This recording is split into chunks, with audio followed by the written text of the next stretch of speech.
In this video, we would like to say some basic things about New Historicism or the New Historicism, specifically for my PG students and IPP students.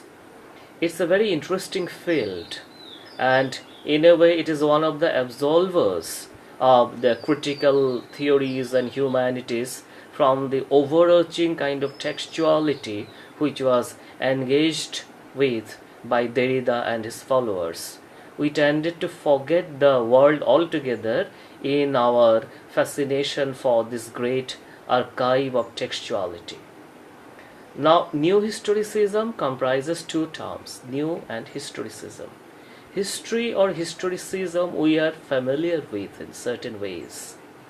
History is, of course, a series of events which took place in past chronologically, though may not always be logically connected. We can remember Aristotle in this moment, but generally history as is presented to us in history books tend to force some kind of a cogent relations between different periods, different events which may not have been actually there in the first place. For example, when we read even history of English literatures, Romantic period we say, but were all romantics or were the romantics the same way? Perhaps not. No creative poet can be exactly the same as others, but for the need of the discipline we sometimes forge certain similarities. Anyway, history has been there. Historicism also has been there.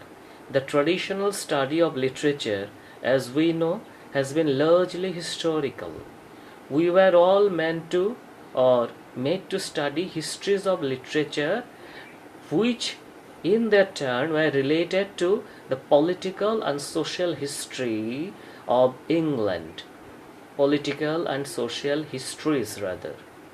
The two books which we had to go through were Trevelyan's English Social History and Short History of England, again by Trevelyan.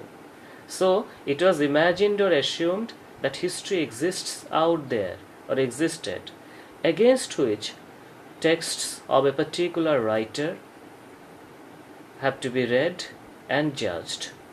The idea was more or less about some kind of a truthfulness comparable to translation. To what extent the text of a given period or the texts of any given writer relate to the history of that period. Let us take the case of Dickens. The most important thing which were repeated again and again to all of us when we were students is that Dickens's novels represent Victorian history or Victorian society in the most perfect way. The Neo Historicists question this. How do you know Victorian history? Or how do you assume that your knowledge of Victorian history is the correct one? You are living in 21st century and there is no way you can go back to Victorian society and history to see exactly what happened then and there. Unless and until, of course, there are time machines which haven't come yet, I think.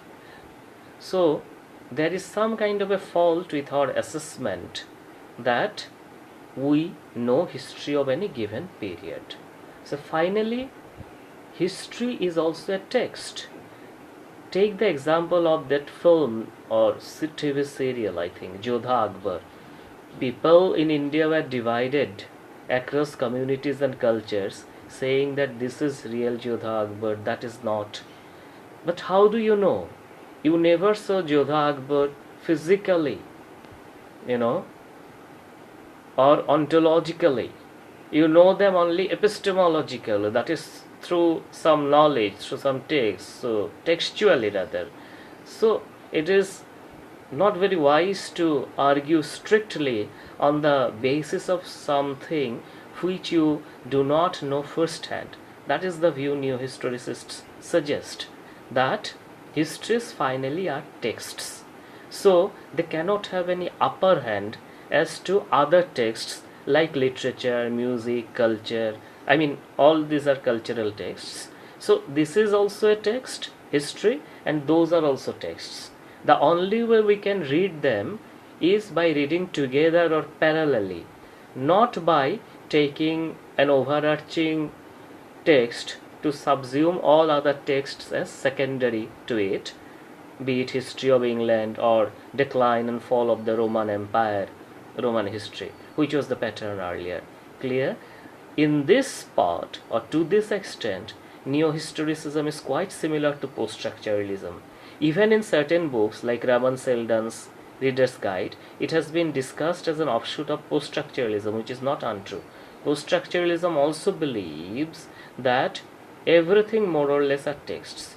However, unlike a very hardcore postmodernist or post-structuralist like Baudrillard's denial of the Gulf War, the neo-historicists do not believe that you can counter facts. Facts have happened. Certain facts, that the sun is there, or Napoleon attacked England, for example, these are facts. Difference will be in interpretation of the facts. Why and how, for what reason he exactly attacked? Was Napoleon a megalomaniac, or did he have some larger democratic vision, etc., etc.? These things are difficult to ascertain, and debate will be going on. So some part of historical truth is there in history. Unlike post-structuralists, neo-historicists believe that. At the same time, they believe that these are not final or absolute truths. Similarly, literary texts also have as much value as historical texts. Let us take the case of The Tempest, very famous and familiar to all of you. We read The Tempest as a text discussing magic, good magic or bad magic. That was the traditional reading, which culminated in Frank Armour's Arden edition. But later, with the intervention of post-colonialism, even the very famous new historicist Stephen Greenblatt's book, Marvelous Possessions, etc., we now tend to see The Tempest as a text on colonialism, etc., etc. So all this bring one thing to the fore, that literary texts also have tremendous historical value. So we cannot prioritize one set of texts over others so far as history and literature is concerned, or let us say history and culture are concerned. Both these fields have possibly parallel values. So the ideal kind of reading that the new historicists suggest is that you take a literary or cultural text from any given period. At the same time, you take a non-literary text from the same period, be it economic, political, historical, etc. And in their parallel study, you will get to know more both about history and about literature. None of this, however, is the final. This has happened earlier. For example, many of us, or many traditional scholars, for example, read Bacon with relation to respect to Shakespeare, but it was not very programmatic, or there was always this idea that historical things are the superior things in a way, or the authentifying factors or backgrounds against which literature or literary texts have to be read. That has to change now. So in a classic comment, a very famous critic had said that the new historicism is all about historicity of texts and textuality of history. That is, history is also a text, and a text is also a historical thing. They are not denying history, but they're only saying that we cannot be certain about it, and at the same time they are saying that text has its meaning only in its context. It's not like post-structuralist thing, which is a very developed form of formalism in a way, that there is nothing beyond the text. That is wrong. So I think it will help you to your further studies. This is just introductory. I will just post a video by Greenblatt himself. Thank you all.